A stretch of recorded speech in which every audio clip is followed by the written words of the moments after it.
La loi spéciale pour pallier l'absence de budget permettant de lever les impôts, payer les fonctionnaires aussi à partir de janvier prochain, eh bien cette loi va être présentée ce matin en Conseil des ministres. Ouais, ce sera probablement le dernier Conseil des ministres d'ailleurs avant la nomination d'un nouveau gouvernement. Emmanuel Macron a promis hier de désigner d'ici 48 heures le successeur de Michel Barnier.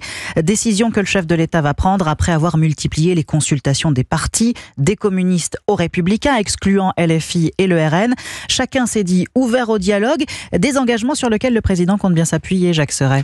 Les intérêts d'Emmanuel Macron rejoignent ceux des socialistes, des communistes et des écologistes. Le chef de l'État veut au fond protéger sa fonction avant tout. Son premier critère, c'est la stabilité, insiste son entourage.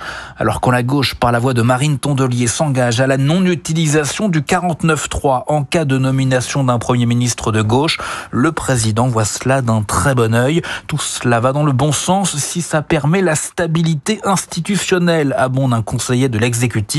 Pas de 49.3, pas de censure du prochain gouvernement. Ces pistes permettraient au président d'éviter la pression autour de la question de sa démission. D'où cette annonce hier à l'Élysée. Emmanuel Macron fait savoir qu'il n'a pas l'intention de dissoudre l'Assemblée d'ici 2027, ce qui fait bien les affaires des socialistes, des communistes et des écologistes, absolument pas pressés de repartir en campagne sans l'appui de Jean-Luc Mélenchon. Jacques Serret du service politique d'Europe 1.